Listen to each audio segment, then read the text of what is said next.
And thanks, guys. I appreciate the team. And there's I think there's also a 20-second delay too.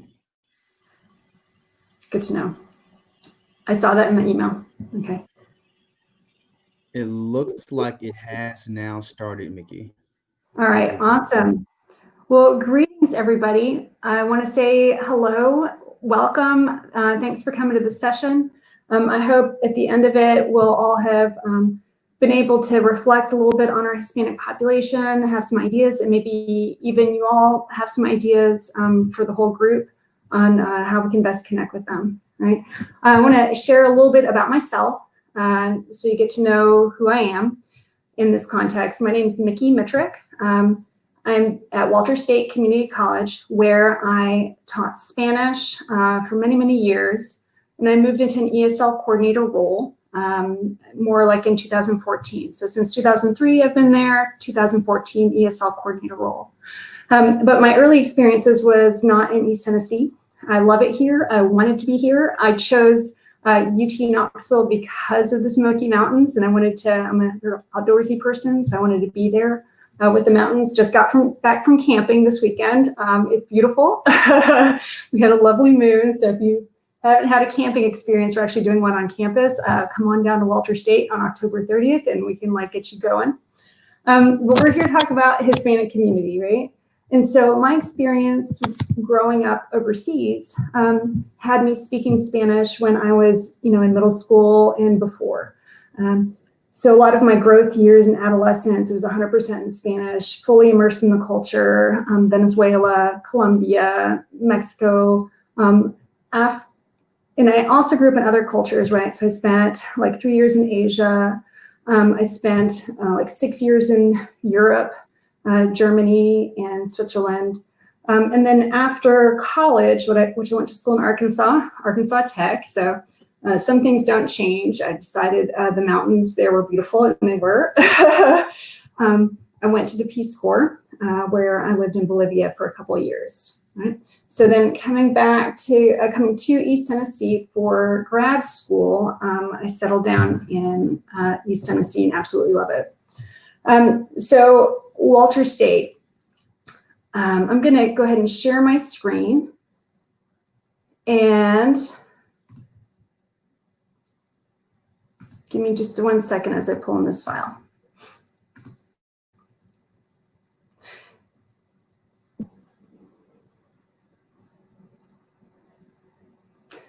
On your screen, you should be seeing here in just a second, Recruiting Hispanics to Achieve. This is a program that I began at Walter State, and I'm going to tell you a little bit about it today. It's been part of a SERS grant. So our first attempt was with the SERS grant. We were highly successful and so grateful to be able to have a second SERS grant in advancing our work and really expanding it. So the whole project, Rita, is named in honor of a student. So the student after which I named the program, with her permission, is Rita. Rita has really faced a lot of obstacles. She was a DACA recipient and still is. She worked really hard at Walter State, and then she wanted to understand the circumstances that created an out-of-state tuition fee for her. And so she looked into it from a social justice standpoint. She talked to legislators. She did a lot of research. She connected with agencies that were helping to promote her cause. And so working with Rita through this process of, inquiry, investigation, and connection to, be an advocate for herself, moved my role as faculty and ESL coordinator into a new dimension, right? And so it became a knowing of the whole person, understanding the circumstances that were obstacles to her, and then, helping to empower her as she took the next steps. And it allowed me to have a lot more empathy with my students. And as I worked with Rita, I was like, what she's done is educated herself and then given back to the community. And I'm really interested in doing that for more students, right? And so by helping others find the obstacles, try to get through them, came the program of Rita. So Rita, with an H in Spanish, is silent, R-H-I-T-A, so it's a play on her name. So Rita, in a nutshell, is a program at Walters State that's helping our Hispanic students succeed. I'll tell you in depth about the program as we move forward, but you might ask yourself, East Tennessee is, a program for Hispanic students needed? And I would say, yes. So in 2003, like if we look at it nationally, our Hispanic population, Hispanics surpassed African Americans as the largest minority. And I didn't put a source here just because it was largely reported on. But then we have Pew Center making projections that by 2050, right, 30 years from now, Hispanics are going to be about 29% of the US population. So passing a quarter, approaching a third. And so this is a significant population, and a population that I feel very connected with. And I felt like, we probably need to go ahead and start thinking ahead on this population. In May of 2019, I was at an ESL conference hosted by TBR where Chris Tingle presented. And this is a slide from his presentation. And it's showing that in Tennessee, the projected population for various races and ethnicities is going to look a lot different down the road than it does now. So at this point, so let's say we're between 2016 and 2020. So the Hispanic population is the blue. So 2016, 5.2%, moving up to 6.3%, 2028, 7.5%, 2034, 8.8%. And then on to 2040, we're looking at 10% of the population would be Hispanic across the state. Now, if you've seen maps of like the state and shown where the pockets of Hispanics are, then you probably saw Hamilton County on that map. Right? So in this next slide, you'll see coming up on the screen, it has a little red county on it in East Tennessee, and that's Hamilton County. So that's where Walters State's kind of main campus is located. We have 4 campuses: Hamilton County, Sevier, Greene, and Claiborne counties. Hamilton County it's the smallest county in the state with the largest Hispanic population, or no, second smallest with the second highest Hispanic population. So that's kind of fun. We have, if we look at it, K-12 Hispanic enrollment, and these are kind of old numbers, 2014, 15. In all of Tennessee, we're looking at 8.5%, whereas Hamilton County had 21.7%, right?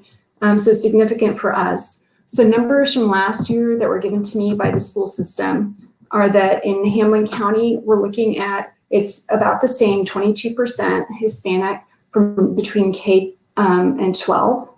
And then in Sevier County, which is another one of our the 10 counties in our service area, we're looking at 14%.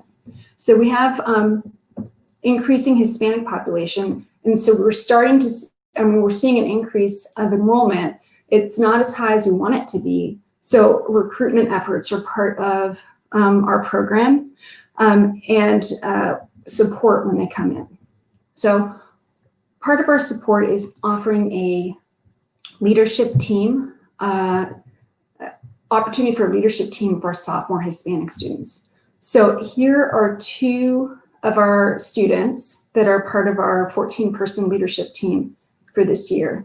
So just in your heads, actually do this out loud, not with your mic, but just do it out loud so you're making a commitment.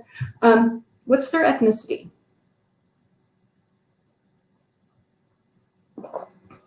Okay, thanks for answering the question of what's their ethnicity. You probably had 1 of 3 answers. Well, 4 answers. Maybe you're like, well, it's not for me to say, right? And that's true because it's always students who self-identify their ethnicity, right? But if you had chosen Hispanic, Latino, or Latina, or Latinx, these are probably the 3 most popular terms. And so I wanted to take just a minute to talk about the terminology that I'm seeing around this population, right? So 1 is Hispanic. And so Hispanic is points back to Spanish-speaking heritage, right? And then we've got Latino or Latina. So this is a heritage language that kind of derives from Latin, right? Or they're from Latin America. So just pausing and looking at those two, if we have someone who's like from Brazil, right? They don't speak Spanish, speak Portuguese, then they are not Hispanic. They're only Latino or Latina. But then we've got another situation. So like if we have someone from Spain, which we do have a student from Spain, it doesn't happen very often, but we have one this semester, Elena. So she Hispanic or Latina? She's only Hispanic, she's not Latina, right? Because she's from Spain and she's not from Latin America, right? So you don't have that geographic limitations of like Latin America or Latino, one perspective where Latino comes from. And then, so then what do we do with our students who are like from Jamaica? So if a student's from Jamaica, I mean, they're speaking English, so it doesn't derive from Latin, but they're from Latin America. But I know Jamaicans who are like, you know, I'm not Latino because they've created the rule that English does not come from Latin, and so don't call me Latino. So it gets a little complicated, but then there's overlap. So what if we have a student from Guatemala or Mexico? We've got a Spanish-speaking heritage, more than likely, unless they speak an indigenous language, right? And then Latino, so that makes them Hispanic. And the Latino, they've got this heritage language that derives from Latin, if it's not an indigenous language, and they're from Latin America, so there's a cultural unity. Okay, so it's complicated. And then and I've got the third point of terminology here, which is Latinx. This is an American revision of the word Latino, right? And so it takes the O or the A and uses an X to offer a non-binary alternative.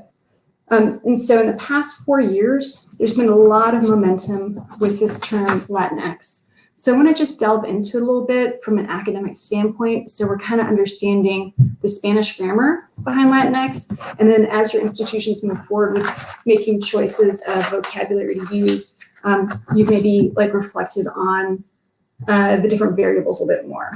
So gender in Spanish is binary, right? Everything that's a noun is masculine or feminine.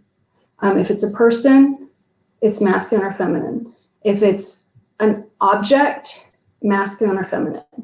So people nouns, cousin, boss, friend.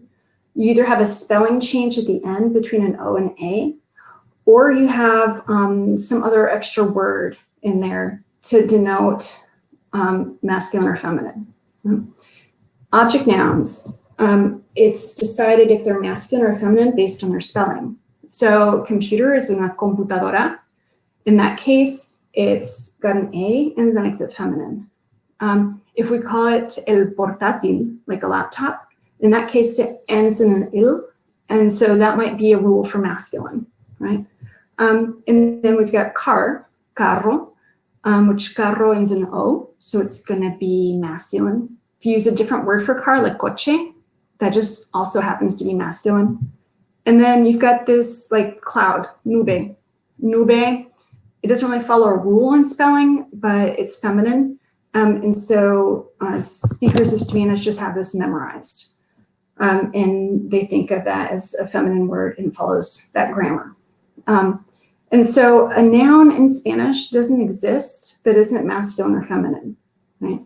And so it affects some parts of speech that are connected to that noun. So here I've got an example. We've got the blue words are all connected to the noun niñas that's underlined, right?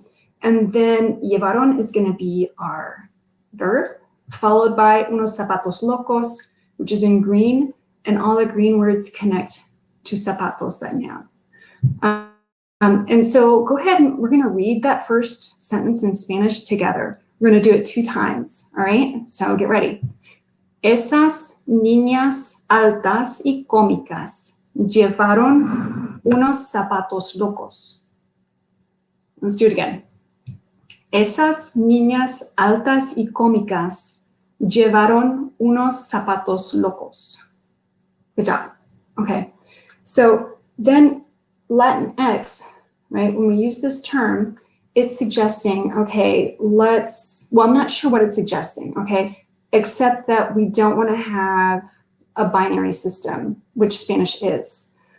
So if we use X as a substitute for an O or an A, right, then what we're going to see is all of these letters that you're going to see come up on the screen are going to be replaced, I guess, with an X, right? And this is where Spanish speakers are a little bit unsure of the motive of using the X. So our sentence that we used before, if we replace the O or A with the X, if it's a replacement, and it could be just like, insert your preferred, then this is what it looks like. So go ahead and try to read it.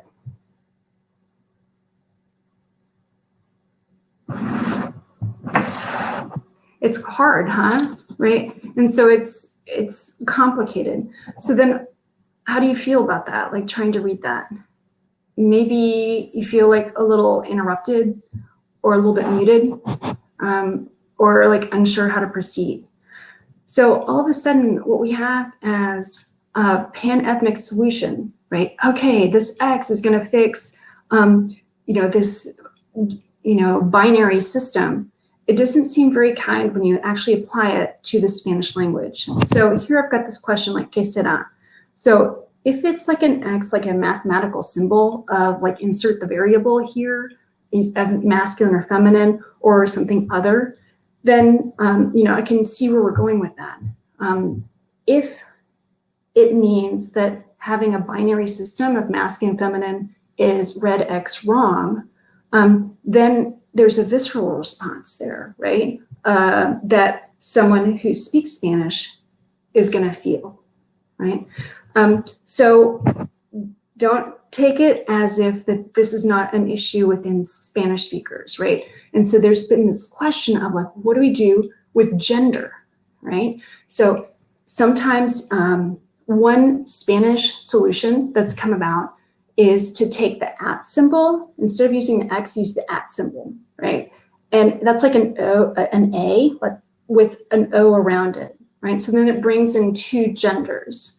Another one is an E, using an E on the end, but neither one of them have gained the kind of momentum that Latinx has gained, all right? And so then we ask ourselves, like, how is it that it gained this momentum, right? A lot of the momentum came from the US, right? So there's the special interest group of let's re-envision our world to not be binary, right? So this is the movement. It's from academia, right? And there's a lot of different social justice groups have latched onto this. So then we have to ask ourselves, how did the Spanish speakers feel about it? And we've got mixed responses. In my community, in one of our high schools, the youth started a Latinx club, right? And so then you can say, okay, the youth are adopting the idea. I know a lady who works with social outreach for Hispanics. Her family's from Colombia, and she's using the term Latinx. So we talked about it. I was like, so Tiffany, tell me, does your family use the term Latinx? And she's like, no, my family would not use this term. I was like, are you using it with the youth that are Hispanic? She's like, yes. And the youth don't seem to have a preference, right? So here we've got a little bit of balance, right? So maybe Latinx will be re-envisioning the future for youth, right? But let's go and look to see how the response is from other speakers. Here we've got a response from Hispanos and Latinos. Okay, so there's a group, I don't know, we may have this in English, I'm not really sure, but I do know in Spanish, we've got the Real Academia de Español. This is an organization that protects the Spanish language and culture, right? They have got the most comprehensive dictionaries you'll ever want. And any word that gets added to the Spanish language officially goes through this organization. That's what they serve. In 2018, they rejected these terms. They said neither one of these will be added into the Spanish language. And it's not that they're not adding new words, like they added the word hacker, right? Spelled in Spanish with a J, A-C-Q-U-E-R, right? So there's other words being added to Spanish, but these, the group found not to be a solution for Spanish language, right? So then we see, okay, Spanish speakers not interested, English speakers using. So moving down here, in August 2020, Pew released a survey that they had done in 2019. It had a really small group of like a little bit over 3,030 Spanish, Hispanos or Latinos who they surveyed on the preference of these terms. And 98% of them prefer other terms, not Latinx, to describe their ethnicity. And so these were all US people living in the US. Their top preferences were Hispano, Hispanic, or Latino. And so here's a little bit on this. So this is still a US perspective, right? Because if you go to Spanish-speaking countries, they're not going to prefer the term Hispanic. They're going to prefer the term Latino. So Cuban friends, like as soon as I moved up to Tennessee, it's the first time I started hearing the term Hispanic. It was Latino my whole life, right? So Cuban to Miami to East Tennessee perspective. So Hispanic is not a term that's used so much once you cross the US border and go south. Hispanic is more of a US term, but it's one that a lot of Spanish speakers use to refer to themselves. So as we reflect on terminology, my hope is that this kind of information will help you as an institution connect with your Hispanic community. Keep in mind, I use the term Hispanic because Rita is the name of our program. We have the H in there that's silent that fits within Rita. So then it's been very comfortable for me to continue using that term. But as your institution starts to reach out or continues to reach out to the Hispanic, Latino, Latinx community, just keep in mind this terminology and the impact it could have on relationship building, and decide, what's best for you guys.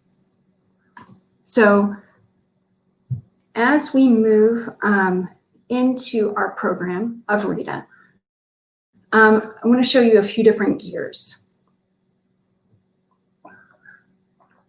We've got our Hispanic students, and they're going to be at the heart of our program, right? They're the most, the biggest. They make everything move. We've got faculty members that have been brought in this year, and we've got area partners. So here we've got Rita leadership team. So our first year, we had a leadership team of Hispanic students that we allowed them to, if they had a GPA that was like a 2.5 or greater, we invited them to apply. They interviewed and were accepted into our team. The first year was our grant year. Our second year, this team is on the lower photo, and so they continued as sophomores the program. This was not a grant year. This is me running it on my own, so we reduced the size. This year, we're back up to the size of this top photo, but we haven't been able to do a group shot because of COVID. But we have 14 students who are part of our leadership team. So those leadership team students, through our TBR Service Grant this year, we're trying to affect on their connectedness and purpose, their graduation and or transfer rates, and to have them help us increase enrollment. And so how we're going to do this? For connectedness and purpose, we're offering leadership opportunities on campus and in the community. On-campus programming is part of that connectedness, especially to bring in freshmen, which we've never done before. This is our first year to do a strong outreach. And then we're hoping to make some trips during the spring semester. Graduation and or transfer rates, we are hoping to hire some federal work study students to help with mentoring. And I'm not sure if there's been a delay in y'all's institutions, but in ours, we're still not hiring federal work study students. I think it should be happening maybe in the next couple of weeks. If so, then we'll have those students assigned to freshmen to help with the mentoring. And then we have faculty who have come in to mentor our sophomore students. And then finally, to increase enrollment, we're continuing outreach to local schools. So our sophomore students go out to the schools, talk about their experiences. And I got to tell you guys, I've got all kinds of great advice. I mean, I've lived all these years, I've got gray hairs. But as soon as I go out to tell students what I've learned, like, they're not interested as much as they are interested in hearing, you know, this kid who's just recently graduated high school, is about their age, gone through it recently, and they feel like they can relate to them. And so we put them front and center, train them up, and make them feel confident with, you know, some public speaking. We've also got a Hispanic scholarship fund that is now endowed. And so we continue to push that money out to our students. We're happy to be able to do that.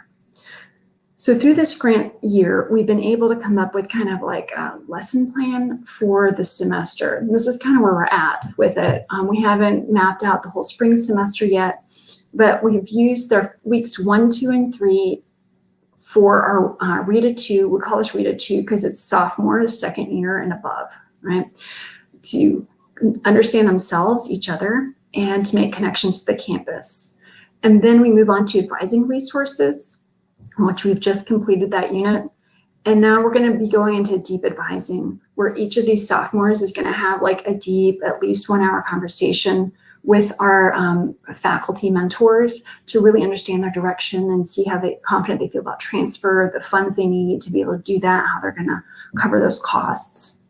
And then we're moving on to our local community. And this is us reaching out through talking to schools and community groups, as well as having leaders or folks who are in jobs that our students are interested in, you know, come in and speak to us. So a lot of this may be happening by Zoom. And then finally, it's happiness. And so what is happiness? We're gonna have students like work on goal setting and kind of weighing everything that goes into those goals. Our spring semester is going to be looking more at travel to Nashville, some end of the year events, and we kind of tie up March, April timeframe. So our faculty are being given these, like a kind of a to-do list where we've got goals set for students. So here's a sample where we've got weeks 4, 5, and 6. Here's the date range. The students should know more about their educational pathways, become familiar with on-campus resources, and then the faculty have got a few things to take care of during that time period. Here's another example, our local community, where each team, so we've got 4 teams, explores a couple of area agencies, and they can report back to the group on it. Each team is going to visit one class or after school program. And if the team can't go, as long as one member of the team is going, we're being like super flexible on these guidelines. You know, we're not paying them. They're doing this all as volunteer work. And so we want to make this not a burden. We want this to make this an experience that is fulfilling to them, right, and helps them grow. So on campus, we've already been doing some programming. I got to tell you, it's been takes a lot of work just to try to bring some students together. But we've been as COVID friendly, you know, gatherings as we could. We started off 100% Zoom, and everyone agreed, you know, we've got to bring students to campus. So we started doing that and having some success, and they enjoyed it. Here's some photos of leadership tours that we've taken in the past. Here was us touring Rockline IATRIC. So Chick-fil-A, they make all of like the wipes in this super high-tech factory. Right here, it was a furniture company. And here we are with the Chamber of Commerce president, Marshall Ramsey for Hamilton County. Our mayor for Hamilton County has met with us year after year, willing to meet with us again.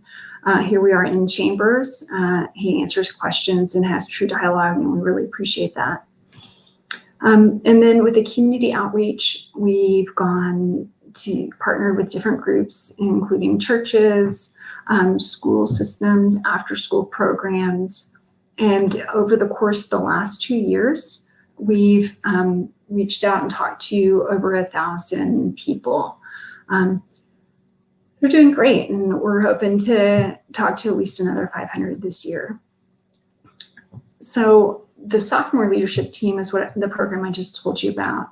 And so here we've got the freshman mentoring program. So we're looking at a new group, Walter State first-time freshmen. They enter with lower ACT scores and lower high school GPAs than our white students. They also require developmental coursework at a 9% higher rate than all students. 61% of our Hispanic males require remedial work. So as we chose our faculty to be mentors, we were very keen on making sure at least half of them were males. We're mentoring 122 Hispanic freshmen, and we're hoping to affect through the grant their connectedness and purpose, and also grades and high enrollment courses. So our connectedness and purpose, we hope to bring back in the student mentor as soon as the federal work study opportunity is in place. We've got challenges, events, and bonding that we've been offering, and weekly communication from faculty. And to affect grades and high enrollment courses, we've been offering daily study halls called Rita rallies, or chances to converse with the professors. And also we have faculty feedback. That's our early alert system. And so every 2 weeks I get a report on our students, and then I funnel that out to the faculty who need to do a secondary follow-up. Our retention office takes primary responsibility in connecting them to campus services, but our faculty doing a secondary follow-up. And in the meantime, they're also gaining an understanding more about what the student services side of the house offers. And so we're getting to know our own institution better through this program.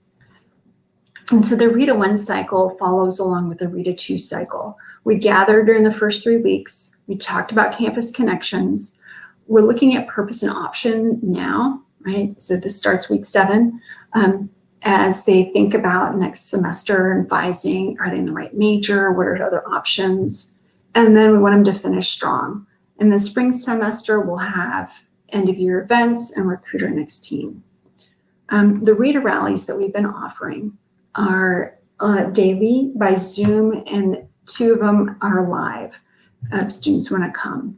I got to tell you, attendance has been kind of, sometimes we get somebody, sometimes we'll get 1 or 2 students, but it hasn't been like a huge number, hasn't gained like a huge amount of momentum. I talked to the faculty on Friday and asked them, hey, you guys want to continue this effort? You want to redirect our energy? And they felt really adamant that, hey, we've set up like a framework and we want to be predictable for our students at least through the end of the semester. So we're continuing with this. So here are some examples of what the student perspective and the faculty perspective are as we go through each unit. So campus connections, if they drop out, they know how to reconnect, right? And if they stay, they know more about resources available so they succeed. And then the faculty are organizing team meetings, facilitating professor interviews, attending the Rita rally, journaling, and helping with the faculty feedback. So the sophomore program that I told you about and the freshman program I told you about are integrated, right? So the sophomores are 1 step ahead of the freshmen. So here on the sophomore side, you can see self and campus connections. And if you go down and over 1, then you'll see freshman program is campus connections because it follows in the next unit. That allows our sophomores to wrap their head around the concept, and then in the next section of weeks, the next unit, be one of the authorities to help share and lead events for the freshmen. So right now, advising resources are going to turn into an event that happens next Wednesday for freshmen talking about purpose and options. Right? And then, so it's been nice to see the students kind of move into a leadership role, grow a little bit, get to know each other, make some connections. So at this point, if there's any reflections that you guys have on the student program, if you want to chat that, then I think Sean's going to be monitoring that chat. Any questions or comments on it, or about your own programs. If you have something going on for Hispanic students at your campus and you say, hey, I just want to share, this is what we're doing and it's worked well for us, or, we tried something and, wish that this had happened. Does anyone have any advice? Then we'll see if we can't support each other. So looking back to kind of the gear setup, we talked about Hispanic students. And so we're going to come over here to faculty.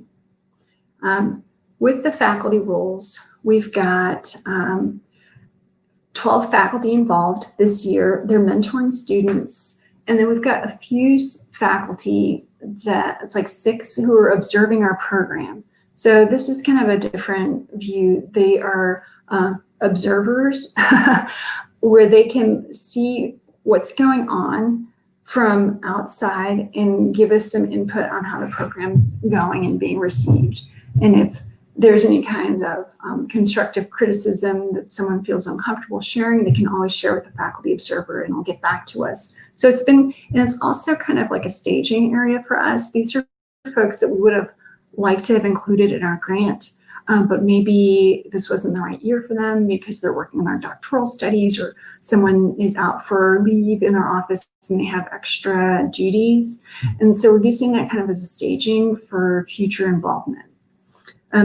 So our faculty are also creating some key documents for us. For example, I told you about our campus resources section. Well, what we heard from our students is, hey, I go to our website and there's a lot of information there and I'm just not going to read it all. And so I was like, great. Well, what happens if you search for such and such office? Like, well, if I go use the search tool, then the first things that pop up are articles instead of taking, straight to the program information. So given those 2 pieces of information, we created like a cheat sheet from a student perspective where we've got nothing is more than a line, and it's got the bolded campus program, and from a student perspective, why they might be interested in it. And then that bolded campus program is a web link, right? And so this makes it really easy for students just to scan the list and get to where they need to go. That's one of the key documents. The faculty interview form was another one, and we're also working on a deep advising form. We have an advising center, but we had some additions and changes we wanted to make to have it relate directly to our student population. And so we've made those adjustments. With the faculty, faculty themselves are providing cultural awareness training to our group. So everyone rotates in to do some research. And so in this way, the faculty are kind of opening themselves up. They're willing to be part of this, but they may not know a lot about Hispanic culture. We have 2 Spanish-speaking faculty, 1 Spanish-speaking employee. Of them, only 1 is from a Spanish-speaking country, right? And so it's interesting, and only 1 of them is Hispanic, right? And so it's been interesting to see that we don't have any employees that match the growing student population. And so we're working with our faculty so that they can be more informed, more educated. And so they're providing that and receiving it. Additionally, this Thursday, our faculty have been working with students, and they're going to be presenting as part of our international festival during Hispanic Heritage Month about student culture. And so the students are speaking, the faculty are coaching them on their speeches, but learning about the culture through the program. So that's lovely. And then connecting with the community. So our faculty will be our liaisons to go out and speak to folks. Sometimes faculty come to our advisory council meetings to kind of see what an advisory council looks like. A lot of faculty may not have had this experience before. I know I didn't until we created one. So here we've got representatives from different agencies, different industries, businesses, organizations, folks within the religious community, making sure that they know what we're doing. We're sharing our goals and objectives. They're helping us with information and connections to other people in the community and suggesting directions for us. It's been a wonderful, wonderful addition. We've also, in addition to the advisory council, we invite our partners to meetings. We just have 4 a year. And our partners include different school systems, after-school programs, local groups like Ola Lakeway, Task Force and Diversity, which is a wonderful partner to help us plan. In addition, they give us some free tickets to the MLK breakfast, which is just a lovely event. And it's been a great opportunity for our students to hear really impactful speakers. One thing that's been a key element on recruiting in the community is not only speaking to folks, but also working with the high school counselors. We hope to extend that out to middle school counselors through a Rita Advisement Collaborative. So we started off with Hamlin County, and this year we hope to extend out to Sevier County, but I gotta tell you, the K-12 schools are pretty much swamped. So we keep knocking, just like I do with my students. I'm never gonna quit knocking. Hey, what can we do together? Hey, what else do we need to do? But we're really hoping that we can start this work in Sevier County. What we did in Hamlin County, we published in January 2019, was a manual that was like 24 pages long that really took those steps needed for a student or family, to send their student to Walter State or, any kind of two-year school, and answer those questions about financial aid, considerations for DACA and undocumented students, early post-secondary opportunities and their importance, and family connections, including a YouTube channel. We worked on this as a team, came up with this manual that got distributed.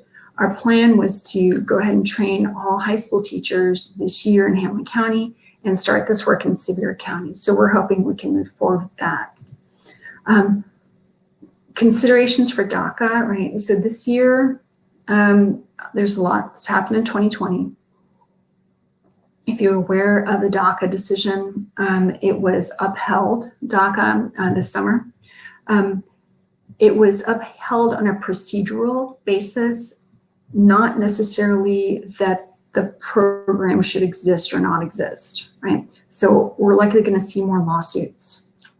After DACA was confirmed as continuing to exist, a memo came out saying that the rules for DACA were changing, right? So these students, instead of having to apply every 2 years, now need to apply every year. And so this is another cost obstacle that's been placed out there for our DACA students. And so it's important for them, especially like $100 makes a world of difference.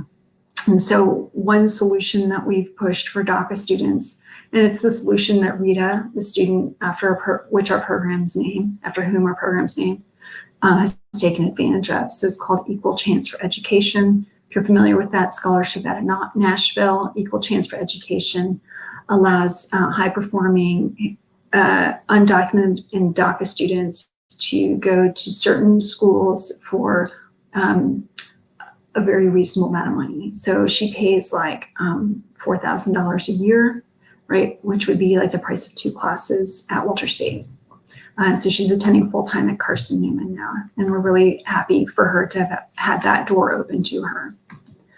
So we share about ECE and other options for Hispanic students on a cheat sheet. It's double-sided, English, Spanish, called Pathway to Post-Secondary. And so this takes all of those questions just onto 2 pages of where should I go? Can I get in? What should I study? And points them out to resources that could be helpful to them. Those considerations for DACA and undocumented students are there, how to handle the costs. And we worked on a YouTube channel. So this YouTube channel is pausing right now. We've decided that the videos only need to be in Spanish, and then we're going to wait to move forward on this in time, maybe after this grant year.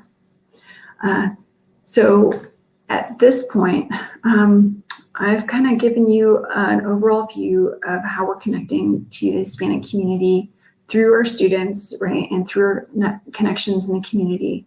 At Walter State, it's gone really well. And we can, LibGuides. Yeah, so I think Vanessa Jones maybe texted something about LibGuides. That's our next step. We've got a LibGuide page already on our Walter State website. And so that's going to be kind of our landing page for everything Rita and other equity initiatives. So that whole design is being mapped out right now. But you should be able to find that on our website pretty soon. So let me see. If you text any questions or comments, then now's the time. And otherwise, I'm going to put my email address up here on the screen. I've got two, rita@ws.edu, come straight to me, or my real name is michelle.mitrick@ws.edu, but I go by Nikki.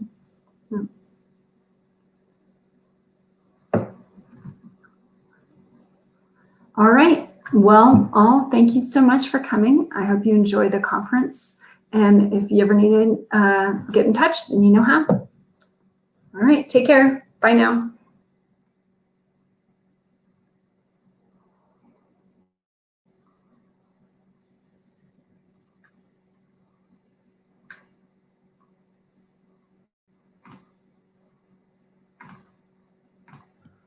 Thank you, Mickey. Thank you, Sean. It was good. We managed with very, very little technical glitches, so that was great. Yeah, we always like a few technical issues. Well, keep it up. I hope you get some rest and everything that you're doing for this conference. I think it's wonderful. Thank you. Thank you. You too. All right, take care. Bye now. Bye.